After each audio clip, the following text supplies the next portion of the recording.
Bonjour à tous, bienvenue. Bonjour, bienvenue à ce webinaire. On est ravis de vous avoir parmi nous aujourd'hui.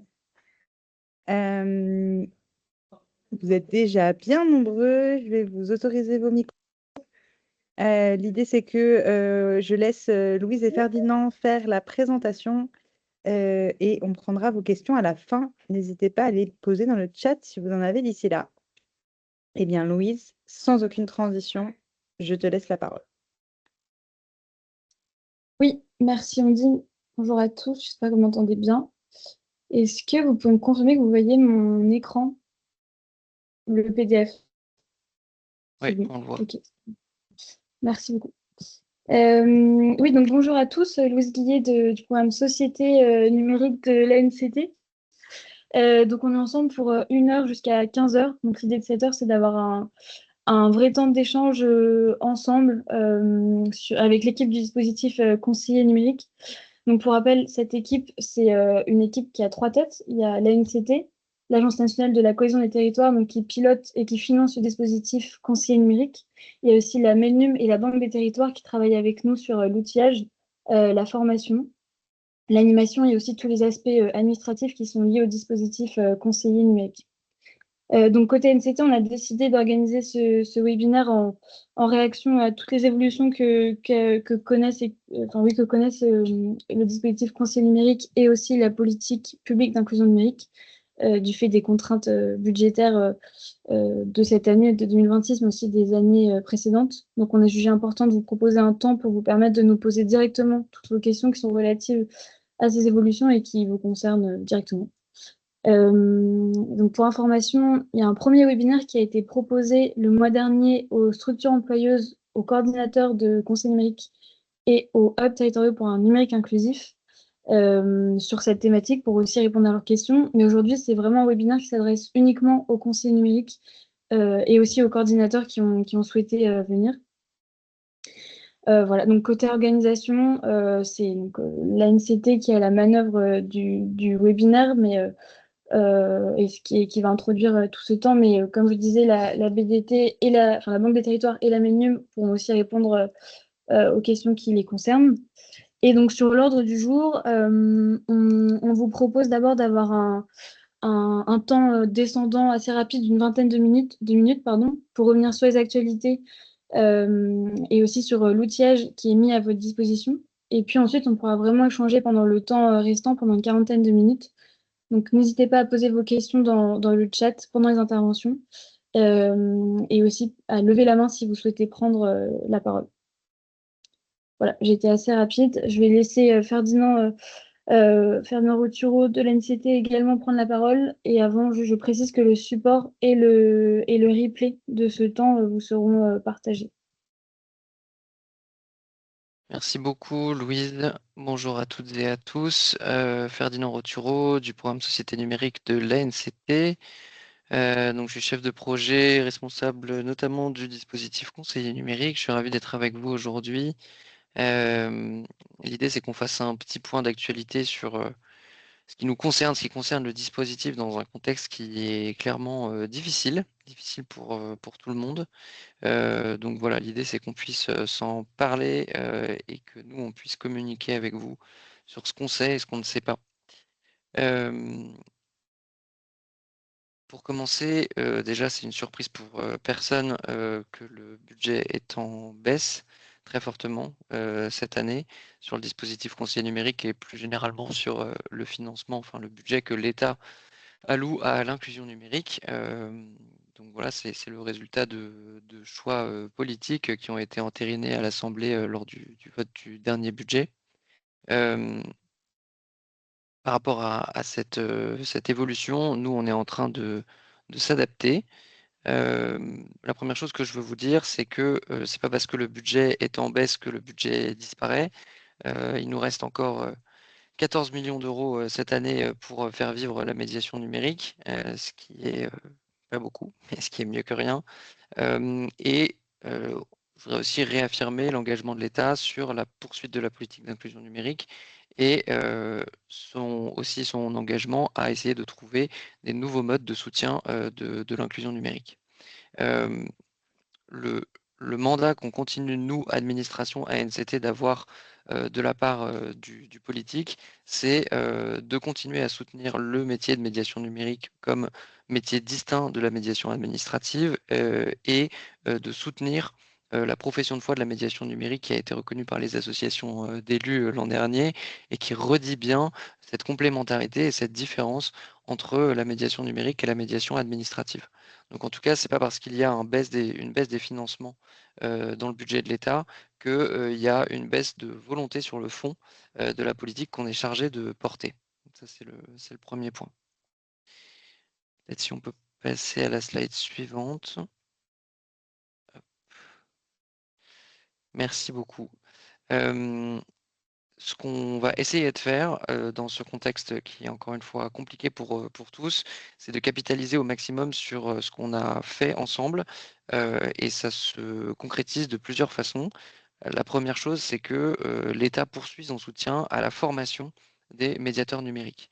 L'État finance depuis plusieurs années maintenant la formation des conseillers numériques au sein du dispositif. Ce soutien à la formation, il continue et il continuera dans les mois qui viennent. Poursuite aussi du financement de l'outillage pour l'ensemble des acteurs qui est développé, que ce soit la COP de la médiation, que vous êtes très très nombreux à utiliser ici, les bases, la cartographie des lieux d'inclusion numérique, l'animation qui est réalisée sur le Mattermost, des outils comme Rendez-vous Service Public, pardon.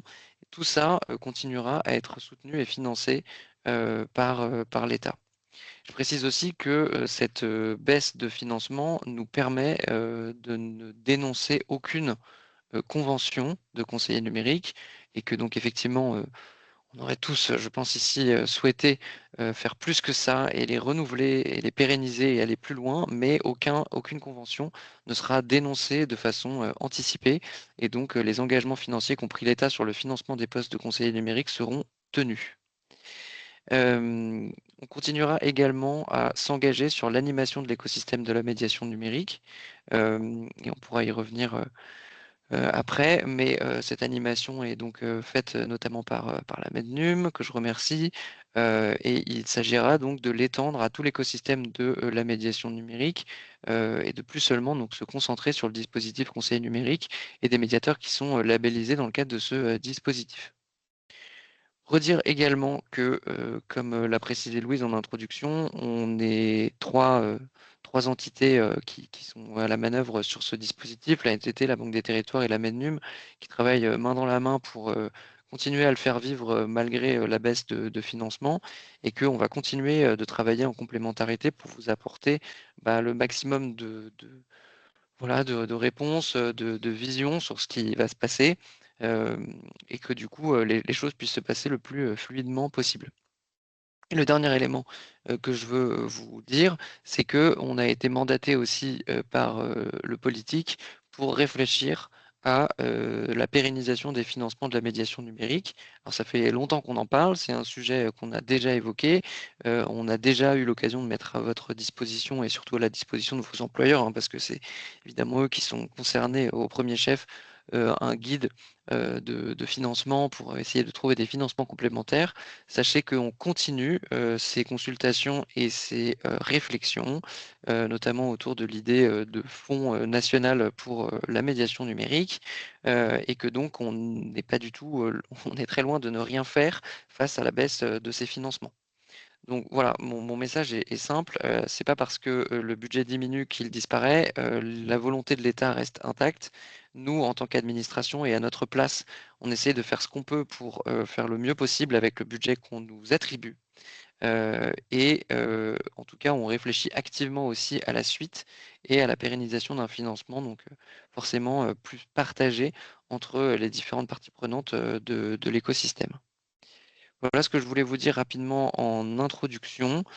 Peut-être un dernier élément qui est que nous, en tant qu'administration, puisque c'est ce qu'est l'ANCT, notre rôle n'est pas de faire du plaidoyer, notre rôle n'est pas voilà, de dire ce qu'on pense, même si on est parfois tenté de le faire individuellement et en notre nom. Ce que je peux simplement vous dire, c'est que nous, notre travail, c'est d'outiller les décideurs politiques pour qu'ils prennent les meilleures décisions possibles et que outiller les décideurs politiques, donc les députés, les ministres, c'est leur transmettre le maximum de données sur l'impact de ce qu'on fait collectivement. Et pour transmettre ces données-là, évidemment, il faut les collecter. Et je peux vous assurer que ce qui nous a permis cette année de ne pas passer de tout à zéro, c'est qu'on avait ces données qu'on pouvait transmettre, sur lesquelles on pouvait s'appuyer pour documenter le fait qu'on est efficace et que ce qu'on fait fonctionne.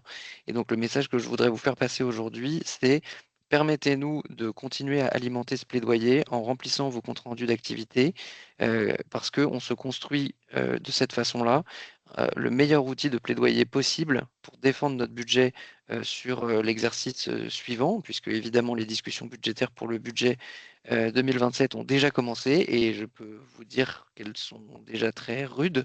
Donc le maximum, on est solidaire là-dessus, le maximum on a de données pour défendre ce qu'on fait, notre action commune et l'impact qu'on a, et bien, le maximum on a de chances d'obtenir des lignes budgétaires.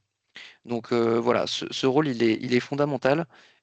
Si on ne fait pas ça collectivement, on aura beaucoup, beaucoup de mal à défendre le fait d'avoir à nouveau du budget sur l'exercice prochain. Peut-être finir sur le fait que ici, personne n'est devin, personne ne sait ce qui se passera l'année prochaine, personne ne sait ce qui se passera dans le budget 2027-2028. Mais c'est pas parce qu'il y a eu une baisse cette année en 2026 que cette baisse elle est irrémédiable. On a tous en tête qu'il y a une échéance très forte qui est l'élection présidentielle de 2027 qui pourrait rebattre beaucoup de choses, dans un sens comme dans l'autre. C'est très incertain. En tout cas, mon message aujourd'hui, c'est de dire qu'il faut qu'on tienne collectivement pour valoriser ce qu'on a construit ensemble depuis plusieurs années, en attendant, en espérant d'obtenir une embellie, un regain et en tout cas peut-être un soutien plus fort dans le cadre du budget de l'État. Voilà, évidemment, le lien avec les coordinateurs est fondamental sur la participation aux dynamiques locales pour structurer justement ces réseaux de médiation numérique. On remercie tous les coordinateurs qui sont aussi présents aujourd'hui parce que ils sont des interlocuteurs privilégiés qui nous font monter énormément de données et nous aident aussi à faire ce qu'on peut. Voilà. Donc en tout cas, mon message est simple, ne baissons pas les bras, remplissons nos cras, créons des outils qui nous permettent de valoriser notre activité. Et j'espère que de cette façon-là, on pourra défendre le fait d'avoir le maximum de crédits budgétaires possible. Voilà, j'ai conscience que le contexte est particulièrement compliqué. On en a tous conscience à la NCT, à la BDT et à la Mednum. Mais en tout cas, on va essayer de faire ce qu'on peut à notre niveau et à notre place euh, pour, euh, pour être efficace malgré cela. Voilà, je ne serai pas plus long et merci en tout cas d'être là. Et je passe la main euh, à Louis et Timothée. Bonjour à toutes et à tous. Je vais prendre 30 secondes pour me présenter parce que je suis arrivé du coup en tant que chargé de déploiement au programme Société numérique en février. Donc je crois que c'est mon premier webinaire avec des conseillers numériques. Donc bonjour à tout le monde. Mon rôle en tant que chargé de déploiement, il est d'essayer de faire en sorte que les solutions qui soient développées par le programme Société numérique vous soit utile au quotidien et soit aussi utile du coup pour vous dans votre métier et pour les décideurs et aussi soit utilisé. Donc c'est vraiment le temps ici de vous présenter un peu les nouveautés, de vous faire un état des lieux sur ce qui est pour que vous puissiez les connaître. Et si jamais il y a des retours, on travaille avec l'équipe produit, donc Kevin qui est présent aujourd'hui pour améliorer les produits en continu. Et ça passe pas mal par l'équipe chargée de déploiement avec notamment Tim et Namizata qui sont aussi présents et présentes aujourd'hui. Alors, je vais vous partager mon écran. Est-ce que vous voyez bien ma fenêtre? Oui, c'est bon. Parfait. Donc aujourd'hui, on vous souhaitait faire le point sur deux outils, la cartographie et la COP de la médiation numérique. Commencez par parler de la cartographie, vous présentez cette nouvelle version, du coup, qui est depuis avril 2026. Faire un point aussi sur les retours que vous nous avez déjà fait sur cette nouvelle version pour vous dire où on en est, ce qui va arriver par la suite par rapport à vos retours. Petit rappel avant, l'objectif de la cartographie, c'est de faire en sorte, c'est d'avoir un outil de référence à la fois pour les usagers et pour les médiateurs et les médiatrices, afin d'identifier les lieux d'inclusion numérique dans votre territoire. Et c'est aussi un outil qui permet de rendre visible et de mettre en valeur, du coup, l'ensemble des lieux d'inclusion numérique sur le territoire. Donc, si on y va sur cette nouvelle version de la cartographie, on voit du coup qu'il y a plus de 15 000 lieux d'inclusion numérique en France. Et comment ça fonctionne? Sur la partie de gauche, vous pouvez faire une recherche territoriale, soit via le moteur de recherche, soit via les filtres, par exemple, si on veut aller voir ce qui se passe du côté de la Moselle et vers Thionville. Et en haut, vous avez des filtres qui permettent d'affiner le besoin et de la recherche qui correspondent à la fonctionnalité qui s'appelait dans la précédente cartographie orienter un bénéficiaire. Donc, vous pouvez toujours précisément orienter un bénéficiaire. Ça se passe en haut. Donc là, par exemple, dans cet exemple, on pourrait chercher un besoin de loisirs et création numérique. On souhaiterait prendre un rendez-vous en ligne. Et donc là, je vais aller chercher dans mon territoire un lieu. Donc, j'ai différents lieux qui correspondent à ces filtres. Et là, par exemple, sur Ayans, je vais aller voir la fiche du lieu dans laquelle je vais retrouver les informations, les services et types d'accompagnement, qui peut bénéficier à ce service, les informations sur l'accompagnante numérique dans ce lieu, et à droite, les infos de la structure, et notamment ici, la possibilité de mettre un lien, par exemple, vers rendez-vous service public, qui permettra à la personne de prendre un rendez-vous en ligne. Et pour vous, du coup, ce sera aussi récupéré dans la COP et ça vous fera gagner du temps dans le remplissage du compte-rendu d'activité. À savoir aussi et à venir, c'est ce lien-là, pardon. À savoir aussi et à venir sur la cartographie. Là, c'est une vue nationale que vous avez vue, mais via ce formulaire, donc je vais vous mettre le lien en avant-première sur le chat, vous pouvez avoir une vue filtrée au niveau de la commune, de plusieurs communes ou du département avec uniquement les lieux de votre territoire. Cette vue-là et ce lien-là, il peut vous être utile, notamment par exemple dans vos signatures email ou en imprimant un QR code et en le mettant dans vos locaux si vous le souhaitez. Donc ça, c'est cette version-là. Le gros enjeu de la cartographie, et pourquoi on vous souhaitait aussi vous en parler avec vous, c'est que cette cartographie, elle intègre plus de 22 sources de données différentes. Donc, il y a toute une partie des sources de données dont c'est le travail du programme Société numérique d'aller les récupérer auprès des hubs, des grands fournisseurs de données. Et nous, notre travail, il est via l'entrepôt de données de faire un travail de dédoublonnage et de fusion. Donc, si vous repérez encore des doublons, n'hésitez pas à nous les signaler comme ça a été fait et on les corrige au fur et à mesure. On est bien conscient qu'il y a un petit travail de stabilisation de la donnée encore à mettre à jour. On travaille dessus afin de vous donner des réponses le plus rapidement possible et de préciser ce qui reste à faire. Donc ça, c'est la partie de notre côté, mais il y a aussi une partie de votre côté qui est la visibilité et qui consiste à mettre à jour du coup vos données sur la cartographie. Et pour ça, l'outil pour mettre à jour vos données sur la cartographie, c'est la COP de la médiation numérique. Donc là, je suis sur l'interface de démo. Pour le faire, je vais vous montrer la manip là rapidement, mais on vous enverra dans la présentation le lien avec les tutos, le lien vers la documentation des capsules tutos et les pages. Mais je vous montre la manip rapidement. Pour ce faire, en fait, tout se passe quand vous cliquez sur votre nom en haut à droite. Et là, vous avez « Voir mes lieux d'activité ». Sur cette partie-là, vous pouvez décider de rendre visible ou non votre profil sur la cartographie. À savoir, pour les informations qui s'affichent, et notamment les informations des numéros de téléphone, on récupère le numéro de téléphone depuis ProConnect. Donc, si vous souhaitez le modifier ou ne pas afficher votre numéro de téléphone, il faut vous connecter sur ProConnect, modifier cette information, vous déconnecter de ProConnect. Désolé, c'est un petit peu compliqué, mais c'est la manip, hein. Et le lendemain, ce sera à jour sur la cartographie. Donc ça, c'est pour afficher ou non votre profil sur la cartographie. Et si vous souhaitez modifier les informations d'un lieu, notamment si vous souhaitez modifier les informations concernant les services qui sont présents sur ce lieu, et ben vous cliquez sur Modifier ici. Par exemple, vous souhaitez retirer l'aide aux démarches administratives. Vous le retirez.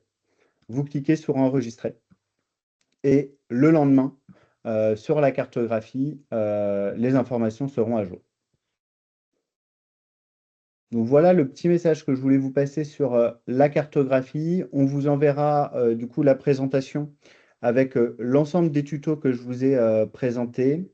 Et à retenir, vous pouvez modifier toutes les informations qui vous concernent depuis la COP et elles sont visibles à chaque fois le lendemain.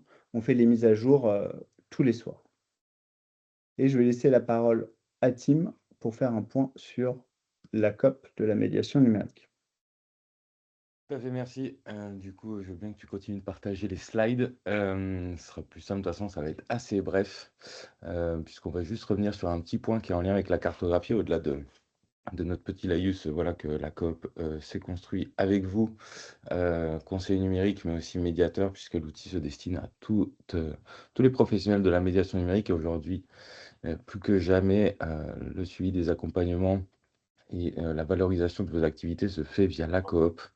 Et on voulait revenir sur un petit point qui est plutôt apprécié, qui est un peu la fonctionnalité phare du moment de ces derniers mois, c'est l'interconnexion avec rendez-vous service public.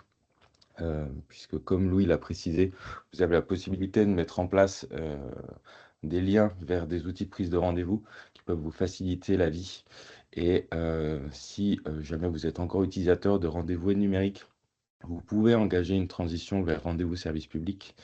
Et l'outil vous permet de faciliter la gestion de vos rendez-vous avec des rappels, notamment pour les bénéficiaires, et aussi de pré-générer des comptes rendus d'activité.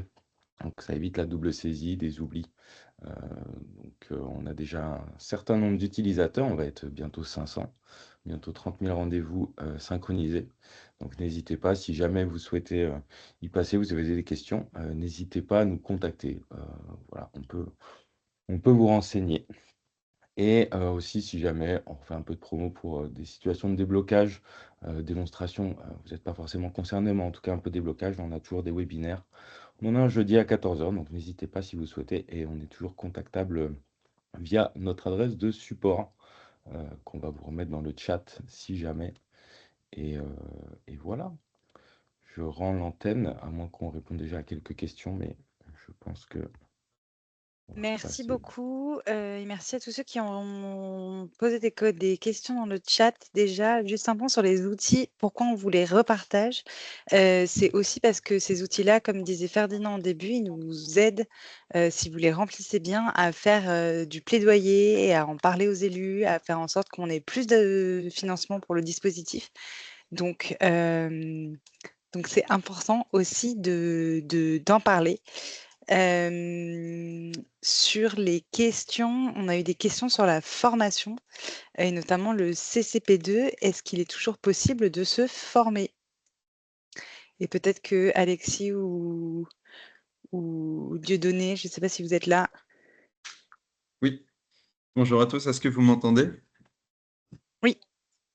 Très bien, merci Ondine, bonjour à tous. Donc, le dispositif ne prend plus en charge aujourd'hui les formations préparant à l'obtention du titre complet médiateur numérique.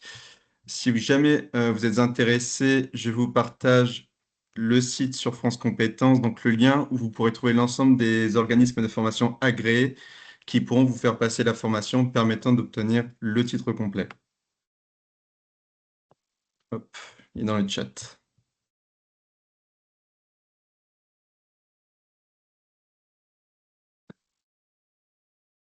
Merci beaucoup. Il y a beaucoup de questions sur est-ce que avec un budget réduit, des postes seront toujours financés en 2026? Alors, je peux prendre cette question-là, comme je l'ai précisé au début. Donc, ce qu'on a obtenu, c'est que les conventions qui sont aujourd'hui engagées ne soient pas dénoncées et que donc l'État honore tous ses engagements. Donc, en tout cas, toutes les conventions qui ont été signées et les financements qui doivent être donnés seront versés. Aujourd'hui, je suis tout à fait incapable de vous dire s'il y aura d'autres financements pour financer de nouveaux postes de conseillers numériques. Ce choix-là ne nous appartient pas. Politiquement, il appartient aux députés et aux membres du gouvernement qui pourront le faire donc l'année prochaine dans le cadre du vote du budget 2027, sur lesquels je n'établirai pas de pronostic. Mais donc aujourd'hui, ce qui doit être financé est financé et le budget 2026 ne permet pas de faire plus que d'honorer les conventions déjà signées.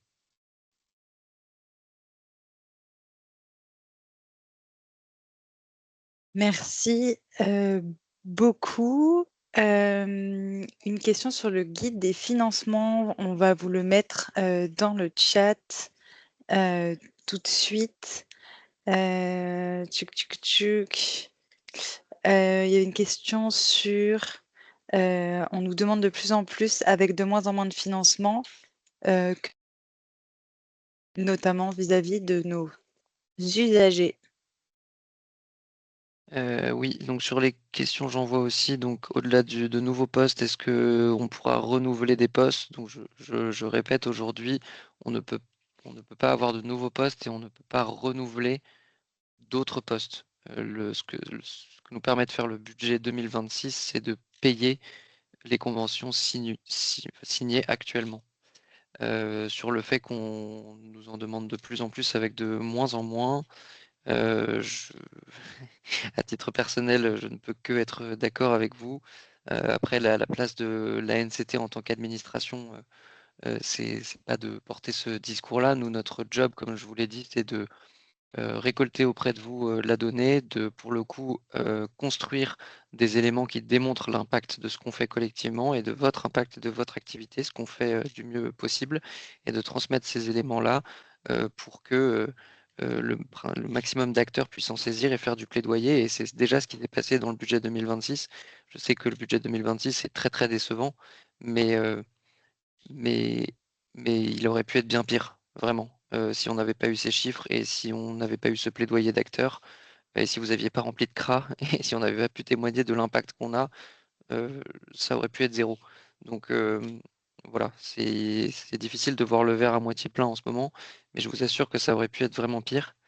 Voilà, je vois s'il y a des questions en lien. À qui est-ce de porter ce discours du coup? Eh ben, c'est à tous les acteurs de la médiation numérique qui ne sont pas des administrations. Ondine pourra compléter, mais la Mednum a évidemment un rôle de tête de réseau qu'elle a joué, je pense, du mieux qu'elle a pu en fin d'année dernière, puisqu'elle représente les acteurs de l'inclusion numérique. Et après, tous les acteurs de l'inclusion numérique en eux-mêmes peuvent le porter. C'est aussi le cas des associations d'élus, hein, l'Association des maires de France, des conseils départementaux, des conseils régionaux ont vraiment soutenu le dispositif conseiller numérique du mieux qu'ils pouvaient. Et ça a eu beaucoup de poids et de portée, puisqu'il y a certains députés qui donc, ont déposé des amendements en ce sens dans le budget 2026. Donc en tout cas, tous les acteurs politiques et vous, en tant qu'acteurs de terrain, vous pouvez tout à fait porter ce discours-là et on peut que vous encourager à le faire. Simplement, il faut bien que vous compreniez que nous, on a un rôle technique, la NCT, et que donc nous, on ne peut pas avoir de parole politique. Moi, je peux avoir une parole politique en tant que moi-même, mais je ne peux pas avoir une parole politique au nom de la NCT. Voilà, c'est pas notre rôle. Mais pour le coup, tous les autres acteurs peuvent le porter. Aujourd'hui, pour répondre sur le lien avec les France Services, il n'y a pas de budget qui serait enlevé chez nous pour le mettre chez France Service. Il y a pas, c'est pas quelque chose qu'on a vu ou qui est prévu ou dont on a connaissance. Donc pour le coup, simplement les financements France Service continuent tels quels, les nôtres aussi, mais il n'y a pas de transfert prévu de nous déshabiller pour donner vers France Service. Ça, c'est pas quelque chose qu'on constate. Merci Ferdinand. Il y avait aussi une question sur la formation dans un moment où on est en train de d'avoir de moins en moins de conseillers numériques. Pourquoi continuer à former? Alors pourquoi continuer à former? Tout simplement parce que, il faut collectivement qu'on professionnalise le plus, la filière de l'inclusion numérique pour lui donner du poids à l'avenir. Il faut qu'on vous professionnalise de plus en plus. Et donc, c'est continuer à vous former pour que vous obteniez des titres complets, continuer à vous former pour que vous soyez reconnus comme des vrais professionnels qui font ça, que c'est un métier à temps plein, à savoir ce qu'on porte depuis le plan de relance et que c'est pas un job qu'on fait à côté d'un vrai job, etc. Tout ce discours qui vise à sous-estimer l'importance de la médiation numérique, il faut lui tordre le cou et c'est ce qu'on fait déjà ensemble depuis plusieurs années. Mais du coup, il faut continuer à le faire. Et donc, nous, ce qu'on veut continuer, c'est de financer de la formation continue pour que vous soyez de plus en plus reconnus comme des professionnels aguerris et que, en gros, on puisse soutenir le fait que il faut continuer à vous financer parce que vous êtes détenteur de titres sérieux, complets, etc. Et donc ça, c'est un des arguments très forts qu'on peut opposer à ceux qui pensent que la médiation numérique, finalement, c'est de la médiation administrative ou c'est un job à mi-temps qu'on peut faire à côté d'autres choses. Donc c'est pour ça qu'on pense que c'est important de continuer à financer de la formation. Merci, très clair. Une question aussi sur une fois une structure ou une municipalité voit sa convention s'arrêter, donc son financement s'arrêter, si elle décide de garder un conseiller numérique, est-ce qu'elle perd ce label conseiller numérique? Est-ce que le conseiller numérique peut toujours s'appeler un conseiller numérique? Alors, sur la question de la suite, donc on est en train de travailler actuellement sur la suite justement du dispositif conseiller numérique. On est en train de travailler à la constitution d'un label conseiller numérique qui sera adossé à des financements, hein, c'est pas juste un coup de tampon. On est en train de terminer ce travail, de construire ce label pour vous donner une réponse claire. Oui, vous pourrez continuer à utiliser ce label conseiller numérique à plusieurs conditions qu'on vous donnera là dans les toutes prochaines semaines. On est en train d'atterrir sur cette construction de label. Donc, oui, vous pourrez continuer à l'utiliser à certaines conditions qu'on vous transmettra. Et donc, évidemment, le but de ce label, c'est justement de prendre la suite du dispositif actuel tel qu'il est conçu et donc que vous puissiez continuer à en profiter. Et donc, voilà, je ne peux pas être précis point par point aujourd'hui parce qu'on a encore 2-3 éléments à valider, mais vous aurez toutes ces informations de façon très précise dans les semaines qui viennent. Et peut-être, je me permets de compléter, Ferdinand. En attendant qu'on communique davantage sur le label, on est assez clair sur le fait que même si vous arrivez demain, par exemple, à la fin de votre conventionnement, mais que la structure employeuse décide de vous garder ou que vous continuez une activité de médiation numérique, vous pouvez continuer aujourd'hui à utiliser la marque conseil numérique et aussi enfin, du coup, le logo, la marque, le kit de communication associé, même si votre poste n'est plus financé sur les fonds conseil numérique. Je vous mets dans le chat un lien vers une note qui dresse un peu un état des lieux de tout ce qui est accessible aujourd'hui en termes d'outillage, d'animation, de formation en tant qu'enseignant numérique, mais aussi accessible une fois votre conventionnement avec le dispositif passé. Merci beaucoup. Il y a des questions aussi sur la répartition des 14 millions de ce que nous avons reçu en 2026 pour la médiation Oui, numérique. tout à fait. Alors, juste pour rebondir sur les questions du label, la création de ce label ne coûte absolument rien. Le label, c'est simplement de voir sous quelles conditions vous pouvez justement continuer à vous appeler conseiller numérique. Donc, on ne dépense rien pour la création de ce label et c'est vraiment la suite directe de conseiller numérique. Il n'y a pas un label et un dispositif, c'est juste on fait évoluer le dispositif pour qu'il se mue en labellisation sous des critères qu'on vous précisera. Mais donc, il n'y a pas. On ne dépense rien pour créer ce label, on n'arrête pas conseiller numérique pour recréer quelque chose d'autre, ce qui serait inefficace. On fait simplement une transition de certaines conditions à d'autres. Quand je dis qu'il y aura des financements adossés à ce label, c'est tout simplement que je parlais, ça on peut déjà vous le dire, je parlais de continuer à financer la formation.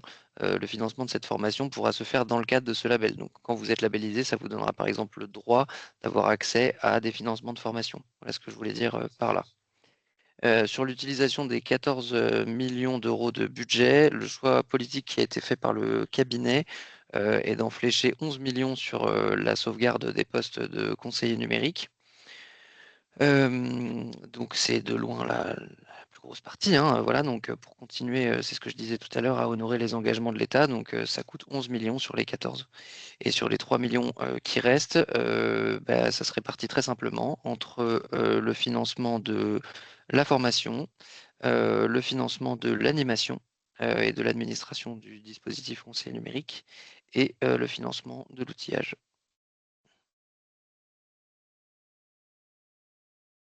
Merci beaucoup pour tout ça. Il y avait une question aussi sur qu'est-ce qu'on peut faire pour pérenniser nos emplois pour maintenir cette offre. Est-ce qu'il y a des relais avec les France Services qui existent toujours sur les territoires? Est-ce qu'il y a des options au-delà du guide de nouveaux financements? Et je vais encore plus loin sur 2027, qu'est-ce qui se passe si jamais on obtient plus de financement en 2027? Parce qu'on a aussi le droit de rêver un peu aujourd'hui.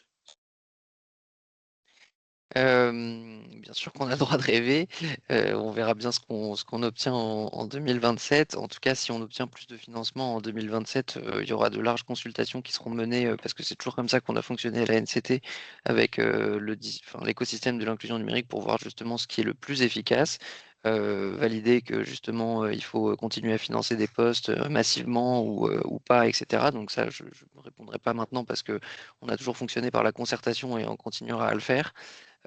Pour obtenir plus de financement, déjà, il va y avoir une version actualisée du guide de financement qu'on va pouvoir vous transmettre aussi. On réfléchit aussi à comment est-ce qu'on peut vous accompagner conjointement avec la Banque des Territoires qui est aussi très précieuse sur ces sujets-là. Donc voilà, on pourra aussi vous donner des pistes de ce côté-là et la Banque des Territoires peut aussi accompagner des structures. Donc bref, on pourra revenir vers vous sur ce point-là.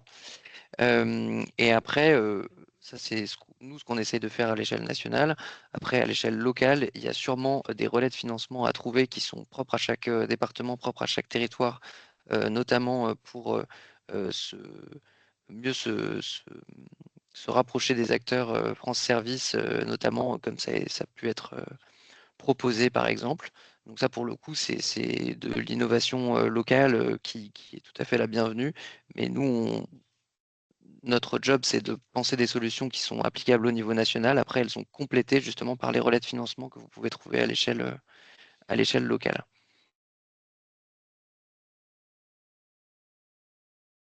Merci beaucoup.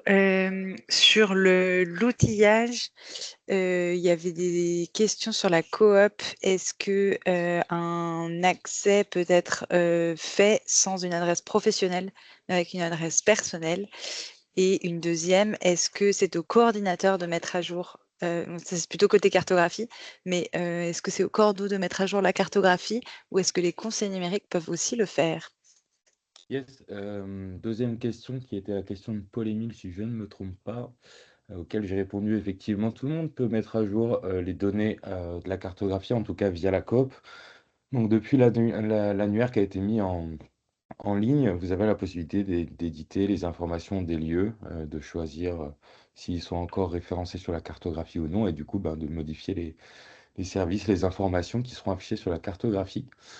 Seule possibilité qu'a un coordinateur en plus, c'est de pouvoir notifier qu'une personne ne travaille plus sur un lieu et donc auquel cas désindexer la personne de l'annuaire, en tout cas des lieux d'activité, et ensuite ça aura un impact sur la cartographie. La première question qui était sur est-il possible d'accéder à la coop avec une adresse personnelle? En soi, c'est des règles qui sont définies sur ProConnect, on dépend de ProConnect pour la connexion. Il me semble que c'était bloqué pendant assez longtemps. Désormais, c'est possible. Néanmoins, Et on sait que ça a fait grincer des dents pas mal de monde. Proconnect a mis en place un système de double authentification avec France Connect. Donc un certain nombre de personnes se sont étonnées de devoir faire cette double authentification puisque c'est des données personnelles sur un compte professionnel. Cette double authentification concerne les structures de moins de 50 personnes et tout ce qui concerne les adresses type Free, Google, Wanadoo et même La Poste, ce qui a du coup dérangé pas mal de salariés La Poste, soit dit en passant. Mais rassurez-vous, c'est vraiment pour certifier l'identité, récupérer le prénom-nom pour authentifier le nom et prénom derrière les comptes. En tout cas, on ne pourra pas aller beaucoup plus dans le détail que ça, puisque c'est des informations du côté de ProConnect. Donc n'hésitez pas à les contacter, à aller consulter leur centre d'aide pour avoir plus d'informations. Mais effectivement, il est possible de se connecter avec une adresse plus générique. On a pas mal d'utilisateurs qui sont inscrits avec des adresses génériques, enfin, qu'on va qualifier de génériques. Voilà. Merci beaucoup. Est-ce que vous avez un retour sur des cofinancements réellement obtenus, notamment avec les fonds européens, par exemple, sur lesquels on pourrait s'appuyer, ou enfin, en termes de témoignages ou autre, ou pas?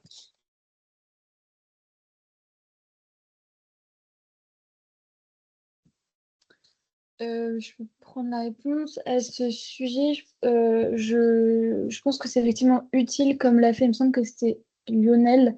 C'est assez utile de rediriger vers le webinaire organisé par l'Interhub le 11 juin, il me semble. Voilà, ça, le 11 juin de 13h30 à 15h au sujet des modèles économiques de l'inclusion numérique. Alors, j'ai pas en tête le détail très précis de l'ordre du jour, mais ça peut être un premier point d'entrée sur cette question des financements. Et ensuite, nous, côté NCT, on organise aussi en juin, à la fin du mois de juin, les invitations ne sont pas encore parties, un webinaire sur les financements européens. Et ce sera l'occasion de faire du partage d'expériences concrets sur des structures qui ont réussi à mobiliser des financements européens euh, et qui ont porté le financement de soit de projets, soit de postes grâce à ces financements. Voilà. Donc ça, il y aura des infos supplémentaires courant du mois de mai. Parfait, merci beaucoup. Même sans être un conseiller numérique financé, peut-on toujours continuer d'utiliser les outils que vous mettez à disposition? Oui, l'ensemble des outils sont disponibles pour les médiateurs numériques, donc vous pouvez toujours utiliser la COP, vous pouvez toujours être visible sur la cartographie. C'est juste au moment du changement à la fin de votre contrat, pensez à repasser sur la COP pour dire que votre profil, vous souhaitez toujours que votre profil soit visible sur la cartographie. Voilà, mais vous avez accès à l'ensemble des outils.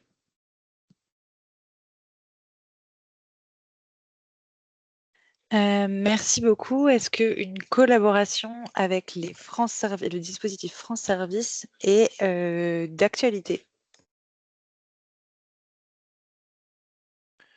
Je ne sais pas exactement quel est le sens de cette question, dans le sens où il y a déjà des collaborations qui sont en place un petit peu partout, puisque ben, ce que vous disiez aussi beaucoup dans le chat, on est un peu les deux faces d'une même pièce, médiation administrative, médiation numérique, qui sont très distinctes et très complémentaires. Donc il y a énormément de collaborations qui s'opèrent au niveau local. Il y a énormément d'usagers qui vont de l'un à l'autre en fonction de leurs besoins. Alors, est-ce qu'il y a une collaboration, enfin nous en tout cas au niveau de la NCT, on collabore évidemment avec nos collègues de France Service, on s'échange des données, on se partage de l'information, enfin on travaille ensemble déjà au quotidien. Est-ce qu'il y a une fusion des dispositifs? Non. Donc en tout cas, la collaboration est amenée à continuer autant que possible, parce que plus on collabore ensemble, plus on est efficace collectivement, donc ça c'est sûr. Il n'y a pas de changement par rapport à ce qui se passe aujourd'hui, et le fait que nous, on travaille ensemble à l'échelle nationale et qu'il y a énormément de coopération locale qui se décline.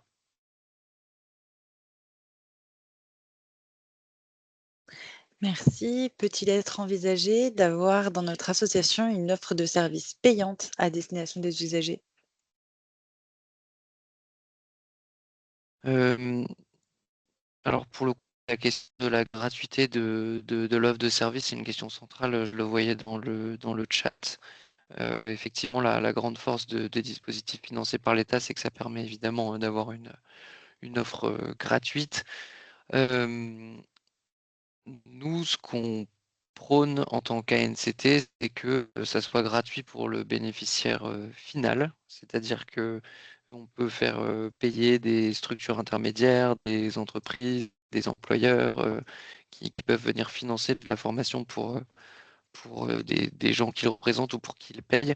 Mais effectivement, je partage les commentaires qui disaient que là, la grande force, c'est que ça reste gratuit, justement, pour le bénéficiaire final. Donc nous, c'est ce qu'on continue à prôner. Alors évidemment, il y a une baisse de financement, il faut bien trouver de l'argent quelque part. Je comprends tout à fait les questions qui vont en ce sens-là. Mais voilà, nous, notre conviction, je m'aligne sur la conviction qui a été exprimée que c'est la gratuité pour l'utilisateur final qui est importante. Merci. Est-ce que vous pouvez nous dire combien de conseillers numériques sont encore en poste et si on a des statistiques sur ce que deviennent les conseillers numériques une fois leur financement terminé?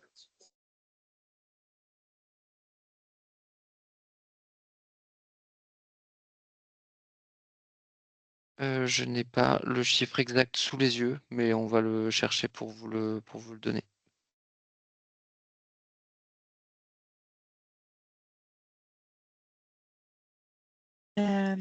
Ok.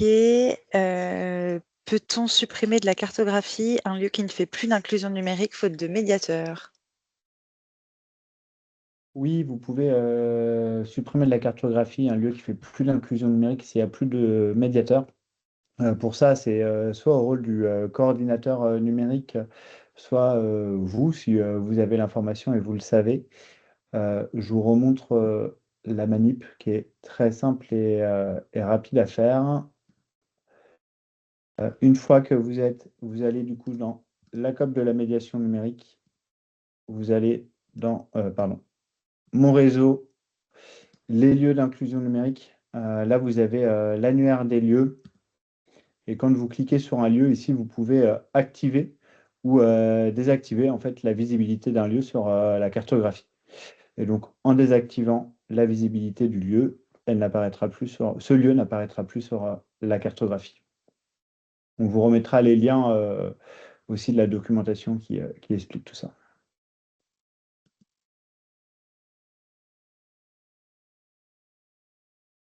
Merci beaucoup. Est-ce qu'une bonification de l'aide de l'État pourrait être envisagée pour une maison France Service si la collectivité décide de conserver le conseil numérique au sein de cette maison de France Service? Peut-être envisagé. Aujourd'hui, il n'y a pas de financement supplémentaire, donc c'est pas une option qui est sur la table. Nous, c'est pas une des pistes qu'on a proposées. Quand on a fait des scénarios, c'était pas une des pistes qu'on a proposées. Mais on peut l'envisager si ça semble pertinent. Merci beaucoup. Il y a la question aussi de est-il possible de se mettre à notre compte en tant que médiateur numérique et de toujours accéder à la coop de la médiation numérique? Alors, la réponse est oui.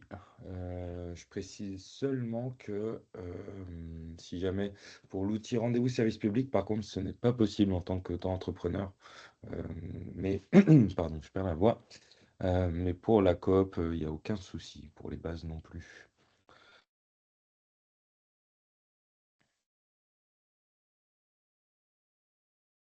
Parfait, merci beaucoup. J'essaye de voir d'autres questions.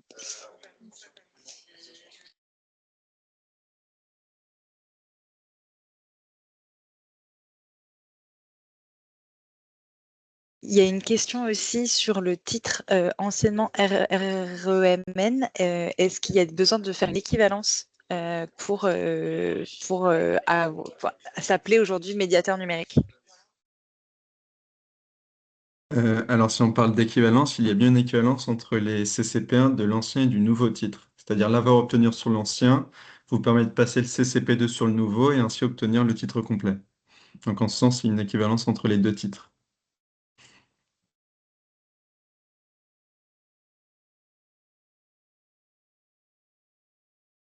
Merci beaucoup.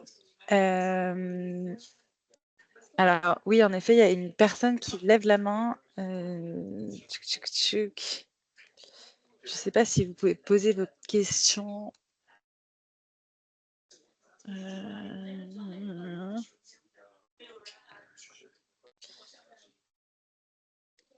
Alors, attendez, j'ai un petit souci de...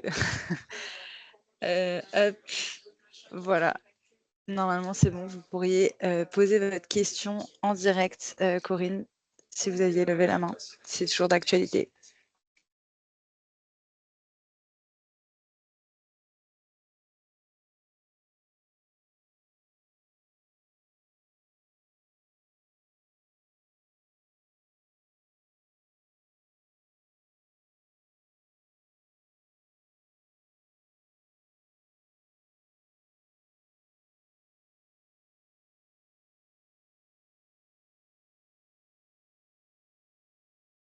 En tout cas, Ferdinand, il y a pas mal de conseillers numériques qui sont partants pour expérimenter des choses, si jamais il y a besoin.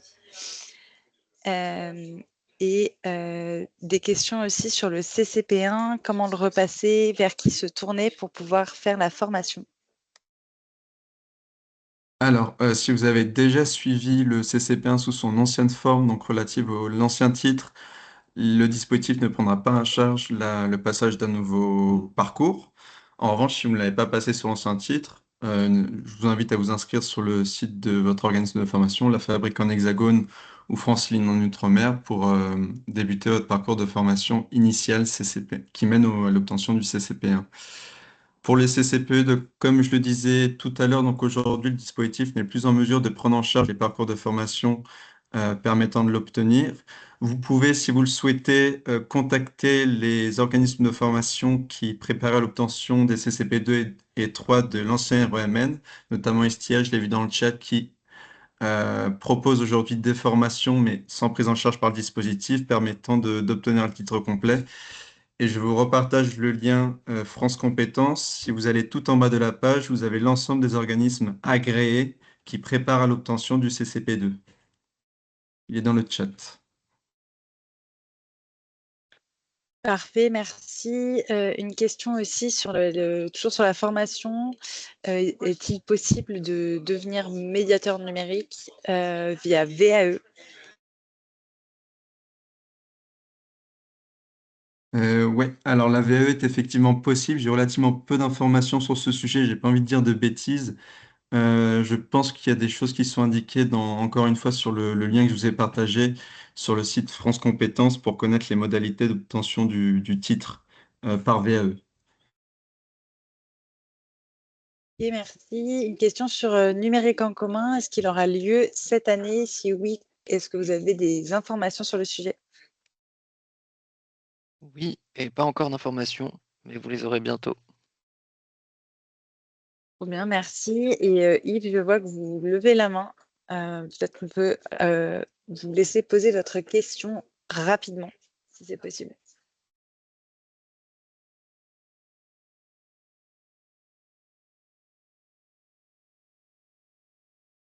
Voilà. Bonjour. Est-ce que vous m'entendez? Oui. Oui, ok. Bonjour. Donc voilà, moi je suis à Bavant et j'ai passé donc tout ça en 2021. Je fais partie des premières promotions. À cette époque-là, il n'y avait pas forcément de différence entre conseiller numérique et puis France Service, agent France Service. C'est venu par la suite. Bon, ma question elle est très simple. C'est existe-t-il une passerelle pour passer de l'un à l'autre? Parce que finalement, on n'a pas forcément choisi d'être conseiller numérique plutôt que France Service, vu que ce sont les entreprises et les structures qui nous ont contactés pour nous proposer des contrats. Et donc là, moi, je m'aperçois que je préférerais peut-être faire plus de l'administratif que faire de l'animation. Et je veux surtout pas devenir simple animateur, en fait, dans la structure dans laquelle je suis. Donc c'est pour ça que j'aimerais bien savoir comment faire pour passer de l'un à l'autre. Merci. Alors, dès le départ, il y a eu scission France Service et conseiller numérique, enfin médiation numérique, médiation administrative, pour le coup, ça n'a pas changé. Et pour répondre, il n'y a pas de passerelle spécifique. Voilà, vous pouvez postuler pour devenir faire de la médiation administrative en France Service, mais il n'y a pas de parcours privilégié de notre côté. Et du coup, c'est pareil, il y a une plateforme sur laquelle il faut s'inscrire pour pouvoir être contacté par la structure ou c'est de mon propre chef à m'adresser aux structures? Alors je voudrais pas vous dire de bêtises parce que je suis pas responsable du dispositif France Service, mais vous pouvez aller sur le site pour le coup et vous trouverez sûrement la procédure. Ok, merci.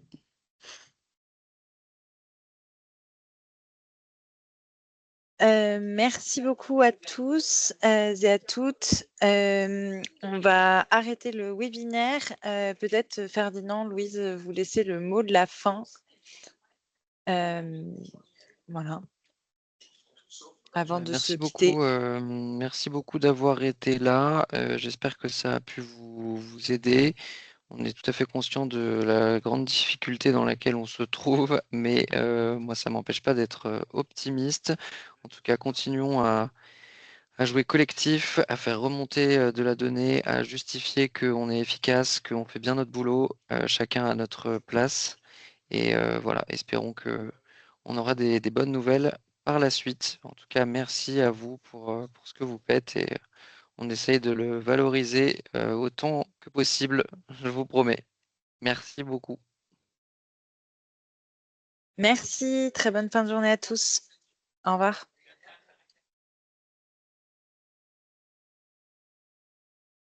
Par courrier postal.